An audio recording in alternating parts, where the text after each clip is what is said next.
What's going on, you guys? Kenny here, also known as SilentFan85. Welcome to a quickie review of Wonder Woman 84. I just got back. I got some thoughts on this thing. This may or may not be a quick video, but let me put some of my initial thoughts out there. I've seen it once. I saw it in theaters. I know, but hear me out. The theater was fantastic. You can't beat the theater experience. With that said, I'm also really glad it's streaming as well.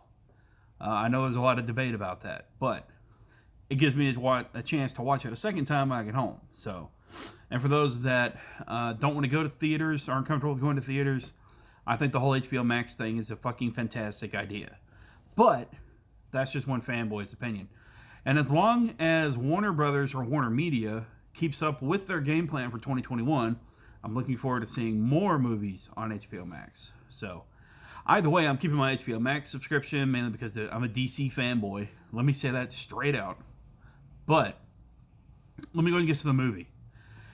There's a few things that I want to touch on, again, as a fanboy, in this video, talking about Wonder Woman 84.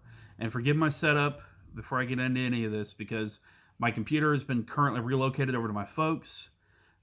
It's the holiday right now. I'm currently recording this on Christmas. I had a great time with my family seeing the movie, and admittingly, I cried during the movie. This movie was so emotional for me. And honestly, if I had to put it one way, it felt like this movie was made for me. I know I'm a guy, and there's a lot of woman empowerment in it, but there's also a lot of childhood emotion in there, packed away. That if you can identify it and grab onto it, if you've lived the life that I've lived, you see some key identifiers in redemption, in abandonment, in wishing things and not realizing the price for it, which is the whole premise of the movie. But with all that said, I cried 3 times at 3 different key points. I'm not going to give any spoilers, but one was having to do with Diana. The other was having to do with Maxwell Lord, which I did not expect as a villain. I didn't exactly shed any tears for Cheetah. In fact, I think that was one of the downsides of the movie. Not the CGI and all that. And honestly, there were times it looked a little questionable, but I don't worry about that, But one of the things I loved about this movie, and I think one of the initial things that people don't like about this movie, is that it reminded me of the cartoons that I grew up on. This movie gave and showed hope. Yes, there was violence. Yes, there was shooting. But it's so hard to explain. I felt like I was a kid again watching a live-action movie on Saturday morning. Justice League Unlimited, Justice League, Batman, Justice Friends, I got that overall overwhelming feeling during this movie. Hope, entertainment, story. The story was all over the place, admittingly. There was also a bunch of filler, but 2.5 hours you get out of this movie, and as a fan, it was incredible. Another thing I want to touch on, and I've been looking at the initial online reviews, and it's got a decent reviews, but it's mixed.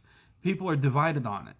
And one thing that I'm initially seeing in here is how, quote, people are getting so pissed off because it's Maxwell Lord is supposed to be like a representation of Trump or whatnot. What people need to realize is that even Trump himself is a parody of pretty much any narcissistic villain in comic book history. Okay? This may not be a direct finger at Trump, but it is a direct homage to these narcissistic, egotistical motherfucking villains throughout the whole 60s, 70s, and 80s arcs in pretty much any comic book. Okay?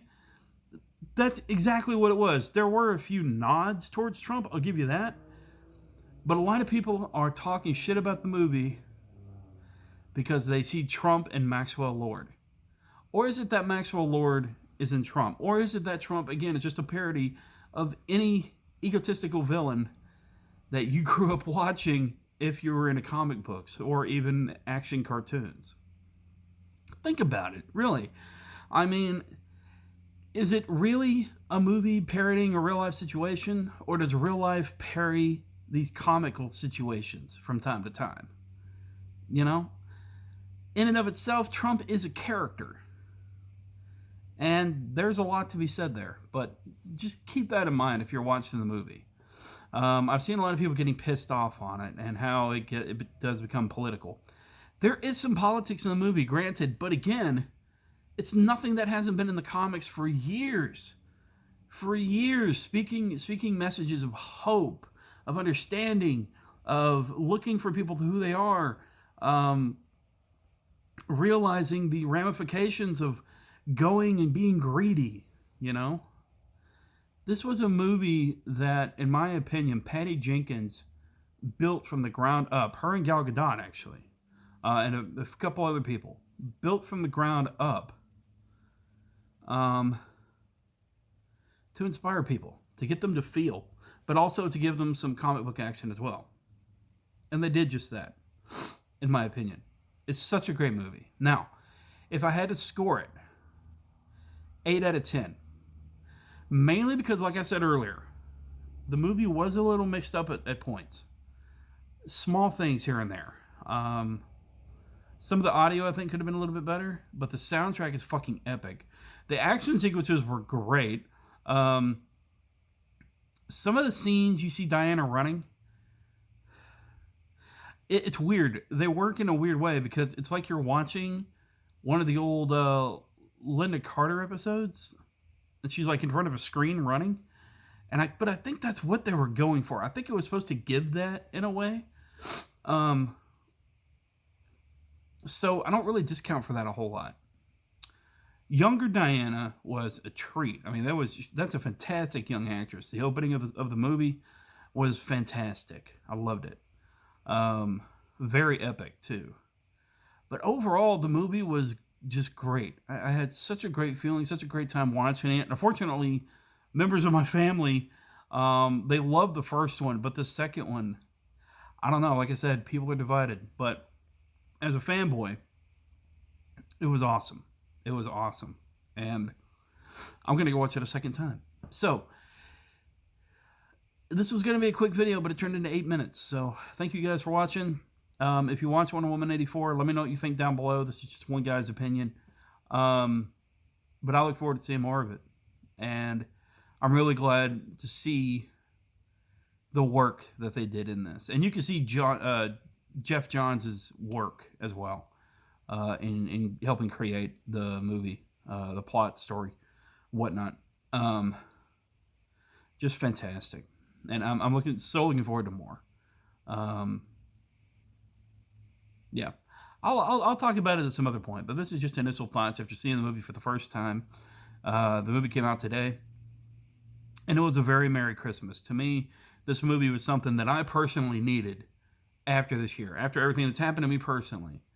This message of hope, this light in this darkness that is 2020 right now, crying 3 times. I didn't, and that's as a fanboy. That's nerd tears. That's just feeling the story, the essence of it, and what's being represented. It's just fantastic, and the action and the character, and just everything. Okay, but anyway, I digress. I'm not going on 9 minutes. Thanks for watching. Be sure to like, subscribe, and comment. Remember, you're awesome. Never let the world tell you otherwise. And let me know what you think. I might get some dislikes on this video. It happens. I'm running a little long here, but it is what it is. Anyway, see ya.